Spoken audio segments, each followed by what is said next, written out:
Bloom, the stranger, will start remembering evil memories, remember, eh?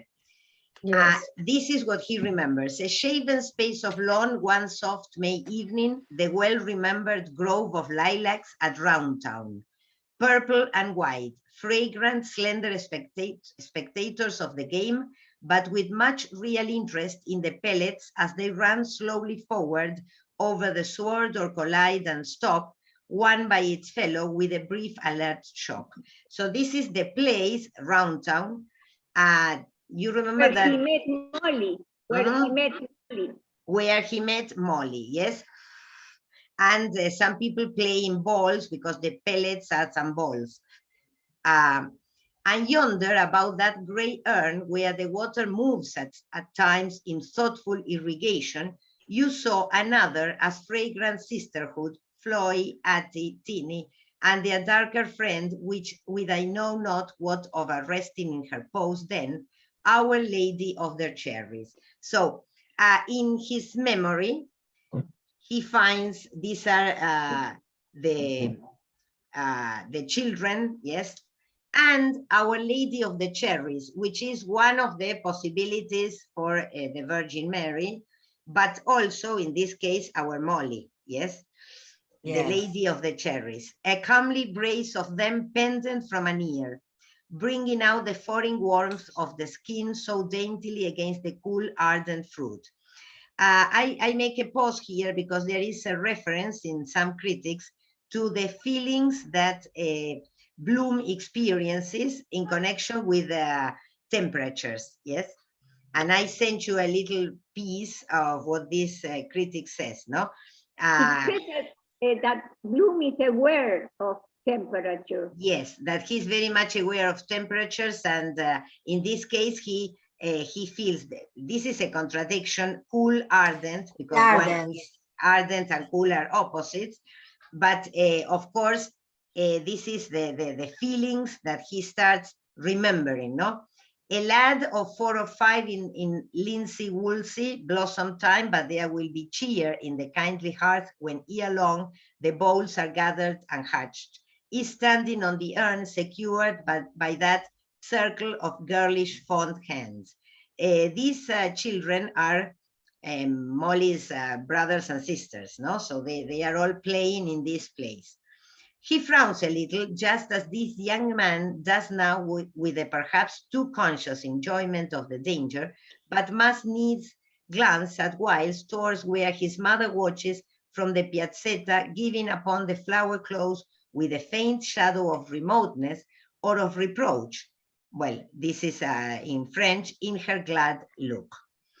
So, mark this further and remember. So he remembers this scene, and then the end comes suddenly. Enter that antechamber of birth where the studios are assembled, and note their faces. Nothing as it seems there or of rash or violent. Quietude of custody rather. Befitting their station in that house, the vigilant watch of shepherds and of angels about a crib in Bethlehem of Judah long ago. So the memory is connected with the birth of Christ. That's why Bethlehem is mentioned. But as before the lightning that serried storm clouds, there is lightning, storm, heavy with preponderant excess of moisture, in swollen masses turgidly distended, compass earth and sky in one vast slumber, impending above parched fields and drowsy oxen, and blighted growth of shrub and verdure, till in an instant a flash rives their centers, and with the reverberation of the thunder and cloudburst pours its torrent. So, and not otherwise, was the transformation, violent and instantaneous upon the utterance of the word. Of course, the mentioning of a word, you know, the word in, yeah, the meaning of word in this case, no? I don't know if, yes, wait a second. So, Why is he remembering this scene in connection with the birth of Christ, and in connection, if you read again all this question of the lightning and the parched field, etc., the oxen, no, the animals, because there is a connection with this idea that the Virgin Mary was became a mother by the angel that in a way what's the word? I cannot find the word. No breed. No, como que it's a word connected with water, no? As the baby appears from a kind of, you know, impregnation. That's the word. Yes. Impregnation. Impregnation. Sorry. And that is connected with the thunder, the reverberation, the earth and the sky, etc., no? Burkis. So he's remembering all this. He's remembering Molly and the first time they had sex, etc., and Stephen mentions Burkis. Burkis is a pub. So the students are ready to leave the hospital. All the group will leave the hospital for the pub. Out flings my Lord Stephen, giving the cry, and the tag and bobtail of all them after. Cockerel, jackanapes, Welsher, Pill Doctor, Punctual Bloom at heels. So all of them start kind of running towards the pub. Even Punctual Bloom. Look at the adjective for Bloom, no? Punctual Bloom at heels, como que les va corriendo atrás, ¿sí? With a universal grabbing at headgear, ash plants, bilboes, Panama hats and scabbards. So they take everything they need and they run away. Zermatt, alpenstocks and whatnot. A detail of lusty youth, noble every student there.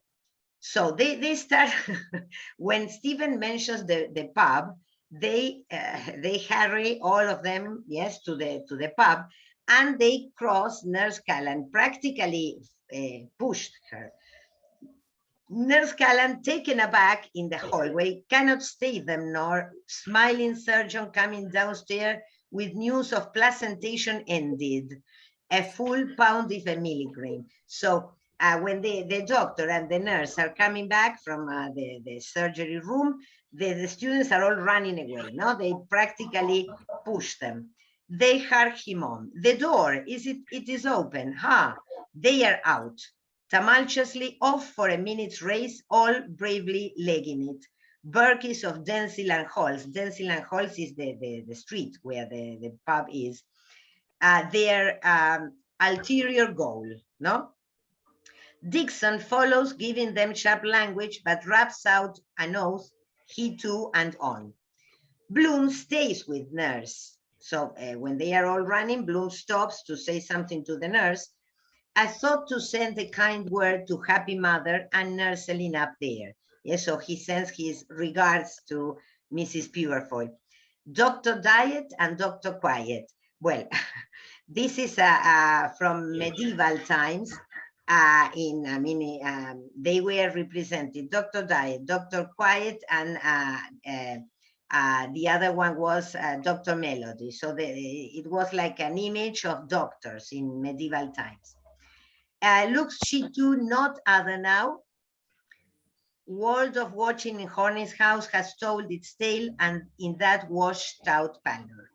Then, all being gone, a glance of motherwit helping, he whispers close in going, Madam, when comes the stork bird for thee? So, do you remember that Bloom was worried about this because he thought Nurse Callan was always helping other women to give birth, but she never had one.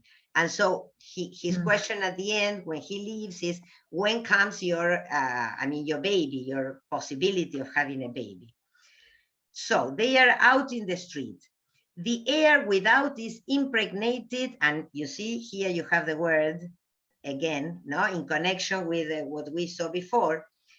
And this makes us think that this part is going to be read through Bloom's mind, because the one who was thinking of impregnation was Bloom, no? So these are the little tips that Joyce gives us, no? The air without is impregnated with rain dew moisture, life essence celestial. Why? Because precisely the idea of the possibility of giving life, the idea of sex is connected with moisture, yes, with humidity. Rain dew moisture, life essence celestial. Glistening on Dublin stone there under star shiny coelum. Coelum is heaven, no? God's air, the All Father's air, scintillant circumambient sessile air. So the cosmos, no, the heaven, all above them. Breathe it deep into thee. By heaven, Theodore Purefoy. This is Mr. Purefoy, no, the father. Thou hast done a dirty deed and no botch. Yes, no joke. So this is Bloom thinking of the miracle that has taken place, and that giving Purefoy the recognition for his work. In fact, his work hasn't been so much, no? It was her work, her poor woman. Thou art, I vow, the remarkablest progenitor, barring none in this suffering, all including most farraginous chronicle. No, so Bloom considers Purefoy the remarkablest progenitor. In her lay a God-framed, God-given, preformed possibility. So look at the way a baby is called. Now this is the, of course, this is another parody, but a God-framed, God-given, preformed possibility. So this is a baby, a preformed possibility, which thou hast fructified with thy modicum of man's work. So this possibility, yes, has been given a fruit through Theodore, Mr. Purefoy's work, no? Cleave to her, serve, toil on, labor like a very bandog, and let scholarment and all Malthusias go hang. So here you have, no, this position. At this time in Ireland, they were worried about the low quantity of births, no? They were having a kind of campaign because they had a low birth rate at this time, 1904. So he's telling Purefoy, Mr. Purefoy, toil on, yes, go on working, labor like a very bandog, and let scholarment, yes, the scientist, and all Malthusias go hang. Yes, so forget about Malthus and his theories, and procreate. That is the message. Thou art all their daddies, Theodore. So this is very funny, because poor woman, no, he can continue creating children, but the one who suffers all them is Mrs. Purefoy. Art drooping under thy load, bemoiled with butcher's bills at home, and ingots, not thine, in the counting house. So,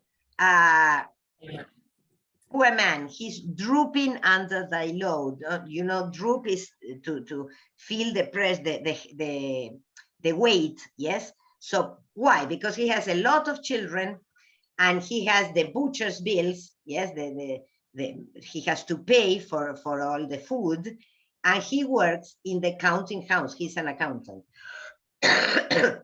Head up, for every new begotten thou shalt gather thy homer of ripe wheat. And this is, you know, the famous phrase, un niño nace con un pan bajo el brazo, ¿no? Entonces, you will have thy homer of ripe wheat, the pan. See, thy fleece is drenched. Does envy Darby Dullman there with his Joan? And this is, I sent you the explanation, because Darby Dullman and Joan was a couple that appears in a story. They are old, they are alone, they live together for a long time, but they don't have children. They are alone. So does envy Darby Dullman there with his Joan? A canting jay and a rheumide cur dog is all their progeny. So they don't have children. They have only a bird and a dog. Sure, I tell thee, he is a mule, a dead gasteropod, without vime or stamina, not worth a cracked kreutzer. Copulation without population. Yes, so the Darby and Joan, this couple, are copulation without population. No, say I. Yes, so this is Bloom congratulating Mr. Purefoy, Theodore, and saying, well, you must have more children, yes, and procreate, etc., etc. No, say I, Herod's slaughter of the innocents were the truer name.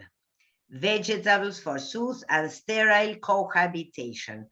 This is funny because the couple eat, this couple of the story, Darby and Joan, eat vegetables, no? They are what we may call today vegetarians, yes, or vegans. And so he says, forsooth, sterile cohabitation. They don't have, meat to create, energy and produce children. Give her beefsteaks, red, raw, bleeding. She is a hoary pandemonium of ills in large glands, mumps, quinsy, bunions, hay fever, bed sores, ringworm, floating kidney, all the illnesses you can imagine, no? Derbyshire neck, this is connected with the thyroid, yes, gland. Warts, wait a second. Bilious attack. Bilious attacks, gallstones, cold feet, varicose veins. So the woman, this woman of the story, is full of all these illnesses because she doesn't eat meat. Yes, she eats vegetables. A truce to Threnes and Trentals and Jeremies and all such congenital defunctive music. All these words, Threnes, Trentals, and Jeremies, are lamentations. Yes, so these couple live in a lamentation and in a defunctive music, a music of the dead. 20 years of it, regret them not. So 20 years, because apparently this couple are living together happily, no, for 20 years. With thee it was not as with many that will and would and wait and never do. Thou sawest thy America. And here he's telling Mr. Purefoy that he saw his project, thy America. America is the dream, their dream. Thy life's task, and this charge to cover like the transpontine bison. The bison is the typical animal they imagine in America, no? El bisonte. How says Zarathustra? And here we go to Nietzsche, yes? And to Joyce's relation with Nietzsche. I try to read something about this, and most, critics are not very sure about Joyce's interest in Nietzsche, but although he mentions Nietzsche, in this case Zarathustra, many times in the book, no? I don't have here the translation, but see, it displows for thee in abundance, drink, man, and other fool. The idea was this idea that Nietzsche projects of the perfect man, no? You remember the Nietzsche's ideas. And so this is the perfect man, the man like Theodore Purefoy, the one who begets children, no? All the time. Mother's milk, Purefoy, the milk of human king. And here again, the connection is with Lady Macbeth, you remember? When she tells Macbeth that he was too full of the milk of human kindness, no? So, of course, Lady Macbeth is criticizing her husband, yes, because he doesn't want to kill the king. This is at the beginning of the play. And so here he says, the milk of human king, milk too of those burgeoning stars, overhead rutilant in thin rain vapor, punch milk, such as those rioters will quaff in their guzzling den, milk of madness. Again, the connection with Lady Macbeth, no? Milk of madness, the honey milk of Canaan's land. So this milk, together with all the things he has been thinking of, is connected with the semen, yes? The man that impregnates, using this idea, the woman and produces, let's say, a lot of children. Yes, this is the honey milk of Canaan's land. The cow's dog was tough, what? But her milk is hot and sweet and fattening. No doll of this, but thick, rich, bonny clabber. To her old patriarch.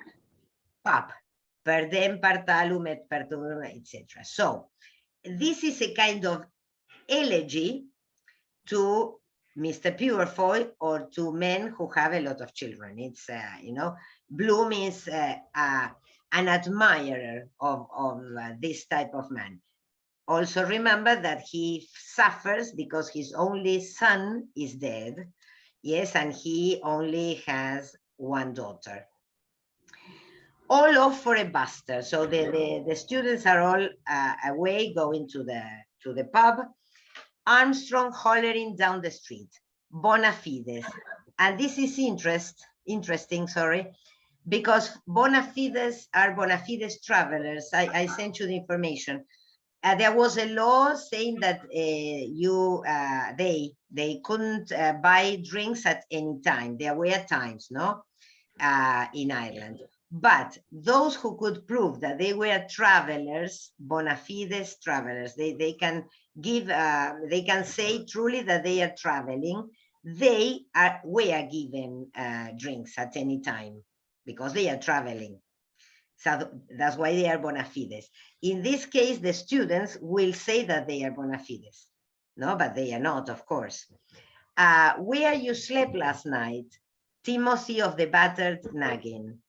Like Ole Bilio, Ambrolis and Gumboots in the family, we are the Henry Neville, Sobons, and Ole Claw. Well, Sora one or me knows. Harra there digs forward to the ribbon counter. What is all this? From now on till the end of the chapter, we are at the end. The following paragraphs are all in slang. And in slang. In clan. No, slang. Slang es como... Lunfardo. Como una especie de lunfardo. Lunfardo, gracias, no me salía la palabra. Slang. El lunfardo en slang o en Cockney también, Cockney, que sí es, y también en Irish Cockney. So it is very difficult to follow because it is not only one of them who is talking, but all the students at the same time. Yes, some say something, the other one says something else. There is no possible division here. And if you read what I sent you today, this is apparently a way of showing how there is a kind of distortion of language at the end. Up to now, in all the chapter, he has been imitating different styles from the beginnings of Irish literature up to now. Yes, 1900, the last one was 1900. I don't know if Gabriela and Vanessa saw that one part is in the a parody of the patron of the order of the Irish Brothers Order. And who was also the order of where Joyce went to school.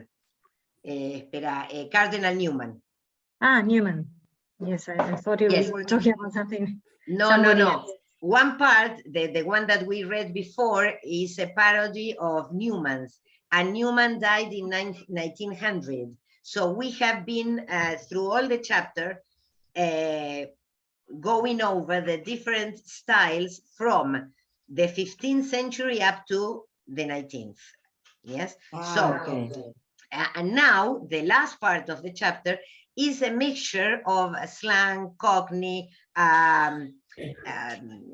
Celtic language. Yes, I mean, it's a very difficult mixture to follow because they are all talking at the same time. Hurrah there, Dix, forward to the ribbon counter. Where's Punch? All serene. Jay, look at the drunken minister coming out of the maternity hospital. Well, you see, instead of hospital, it says hospital. Who is the drunken minister? The drunken minister is Stephen. Again, he's compared, you remember that in previous chapters this already happened, he's compared to a priest because of the hat he wore, como un sombrerito de cura. See? He's the drunken minister coming out of the maternity hospital. Benedicat mosum omnipotent Deus pater et filius, a make, mister. The Denzil Lane boys, hell, blast you, scoot, right you, Isaacs, shove them out of the bleeding limelight. Use join us, dear sir, no intrusion in life. Look at the word intrusion, yes? Loop hip good man, Ali Same dis bunch. This is their language, you see, impossible to follow. Anna van Massenfants, French. Fire away number one on the gun, Burkies. Thence they advance 5 passengers or parasangs. Slattery's mounted foot. Where's that bleeding awful? Parson Steve, Apostate's Creed, no, Mulligan. So they are all, you see, talking together and going quickly to the pub. Shove ahead, shove ahead. Keep a watch on the clock. Why? Checking out time. Instead of saying checking out time, it's checking out time.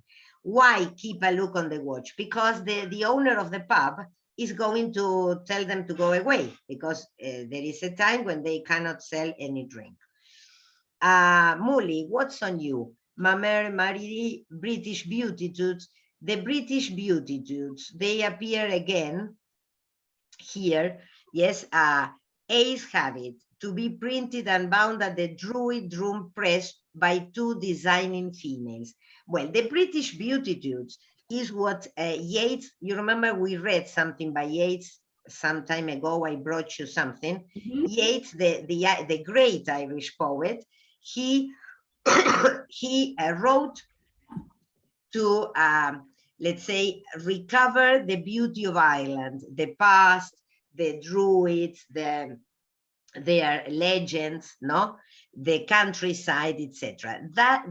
Those are the British Beatitudes. But when Yeats started writing, well, you know, his life, he didn't have money, so he had a lady, an English lady, who paid for, you know, for his. Paid for his life. I mean, she kept him in her house, paid for his food, etc., and so he could write, no? And the ones who printed his works were his 2 sisters, Yeats' sisters. And these are the place where the printing press is similar to Druid Room, but not the same. Joyce is changing the word, using the word Druid, because of Yeats' idea about the past, by 2 design